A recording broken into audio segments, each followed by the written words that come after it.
Hey, what it do, sports world? It's me again. The Winner Circle podcast with me, Ray Diggs, is here, y'all. Where passion meets performance and champions are made. I'm your host, Ray Diggs, bringing you the energy, the insight, and the mindset from across the world of sports. From the locker rooms to the big stage, this is where the real ones talk and legends rise, and the motto stays the same. Winners will always win. The Winner Circle podcast with me, Ray Diggs. We are here and we ain't going nowhere. Make sure y'all tune in because we're about to go live now. Peace. Hey, what it do, sports world, and welcome to the Winner Circle podcast, man. This will be the last podcast of the day, the last podcast segment of today. It's been a great podcasting day. But I had to talk about the men Final Four. All right. As y'all know, we got Illinois, UConn, Michigan, and Arizona. Okay, these are four great teams. UConn being one of those teams that has won 2 national championships in like the last 3 or 4 years. Okay, Michigan, they're trying to do something that, that hadn't been done in a long time with the Michigan Wolverines. Arizona, same thing. These are hell teams. And then you got Illinois. Illinois has a team that a lot of people probably didn't see being here, but Illinois have a really good team. They have a team that was made for this moment, made for March. Okay, March, April. That's the type of team that they had. They got the big man. They got the guards. Okay, that's the 2 things that you need to make a deep run in the NCAA final NCAA men tournament.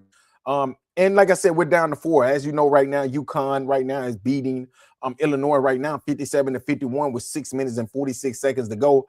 But I think that Michigan-Arizona game, I think that right there can possibly, whoever wins that game, it's kind of like what I said about South Carolina and UConn. I said that whoever wins the South Carolina-UConn game will probably win the national championship. And that's why I think South Carolina will end up winning it tomorrow. It's the same thing with this one. I think that whoever wins this game out of Michigan and Arizona will possibly win the national championship. Because if you look at it, these are the 2 best teams. The only thing about it is the same thing that I said about UConn and South Carolina. They put them in the same side so they can meet in the Final Four and not in the national championship. And I think they did the same thing for Michigan and Arizona because these was the 2 best teams all season. Both of these teams right here, Michigan comes in at 35-3, Arizona comes in at 36-2. So I think that whichever one of these teams, the only team that I think that can give this team right here a run for their money might be UConn, even though I think UConn should be out right now, but they ain't. But I think that they should have lost against Duke, but Duke ended up wetting the bed and ended up letting UConn come back and win the game. As you know, Mullins hit the big 3, and then Duke ended up losing that game. But when you look at these Final Four teams, either one of these teams can win the national championship. But it's only 2 teams that I feel like have a really good chance to win it, and that is Michigan and Arizona, with UConn coming in as a close third.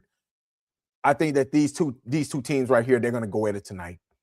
And a lot of people saying that Michigan could run off on them. Michigan has been stomping out everybody in the tournament. So it won't surprise me if they come out here and put the hammer down on Arizona. But Arizona is one of those teams that I think that it's going to be hard to do that against them. And the reason why I think it's going to be hard to do that against them is because they have a big man and they have bigs. They have wings on the they have them wings. They have the wings out there. And I think that that's going to be hard for Michigan to control when you got 6'7", 6'8" wings, and then you got a 7'2" center down low, and you got a really good guard, which you got a good point guard. So I think that a mixture, and these 2 teams look identical. I said that a while ago. I said Michigan and Arizona is identical. They look the same. When they look in the mirror, they look at each other. Both of them got a 7-footer down low. Both of them have wings that's 6'8", 6'7". Both of them have point guards that's shifty, that can move around. And that's the reason why I think that this game right here, whoever wins this game here will possibly win the national championship. Because even though I think that UConn is good, and I think that they will put up a good matchup because of, just because of their coach. Hurley, he's a really good coach, man. He's a little rough around the edges. A lot of people don't like it. I like it though. I like this rough around the edges because he's not your conventional coach. He do complain a lot. I think he complain way too much sometimes, but I can deal with a little bit of complaining because he's a really, really good coach, and his team goes out there and they perform every single game. Even being down against Duke, they still did not give up. They still played hard, and they ended up coming back. They're giving themselves a chance to win, and they ended up coming back and winning that game in the final 5 seconds. But right now, like I said, they're up right now 57-51. If they can hold on here, that would be a dream matchup if it was UConn against Michigan or even Arizona. So it's going to be a dream matchup. If UConn can win, I don't know if Illinois would be able to put up the type of matchup, against Arizona or Michigan. Then I think that UConn is the perfect team that can match up pretty good against them because UConn have a good center as well. So yeah, let me block this person here. So we'll have to see, man. Like I said before, man, I think it's going to be a really, really good game. The Michigan-Arizona game. It comes on at 7:50. So make sure y'all tune in. It's going to be on TBS, True TV, Fox, HBO Max. So it's going to be a hell of a game. And like I said, hey, man, it's been good, man, to bring y'all this podcast today, man. I appreciate y'all for coming on. I've been away from podcasting for a while, but I'm back now. I'm going to be coming on doing my regular show. As y'all know, the NFL draft is getting ready to come in the next few weeks. The NFL draft will be coming up. So, and then also I got to do a podcast on what happened with Donald Trump. Pretty much President Trump signed an executive order for the new NIL. That's, oh my God, I'm gonna do my little, due diligence. I'm gonna break it down, and then I'm gonna bring that information to you all and tell y'all why I think that this right here is an important time in college football, college sports, period. Putting this policy in place, because now it's gonna make players think about it. You can't transfer every season. When the things don't go your way, you can't just say, I'm a transfer. I'm a transfer. No, this executive order pretty much puts in place where kids gonna have to, they only get one transfer, and then they can be a graduate transfer as well. So they actually get 2 transfers. So you can't say, I'm gonna play for this team this year, this team this year, this team next year, like you play for 4 different schools in 4 years. I think that that's a good thing. I think that is really good. I think that kids are taking advantage of the transfer portals. I think they're taking advantage of, if they don't play, we're going to go to another school. This right here pretty much puts in place that you're going to have to fight a little bit to be a starter. Now you can't just say, you know what, I'm not playing here, I'm going to go here and play. And then you don't even play there.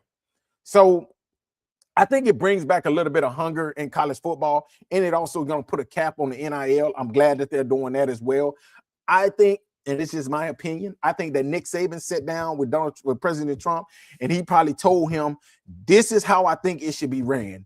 And I think President Trump drew up what Nick Saban said, and I think that that's right there is how they came up with this order, this executive order for NIL for college sports. That's just my opinion, man. I think that Nick Saban was 100% behind whoever it was that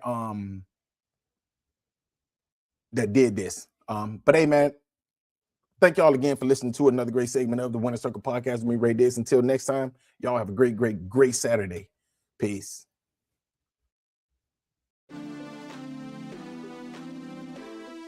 Mr. Diggs, we're on in 5. Vegas can't be choosers, but grandma chose grace. She raised me on scraps.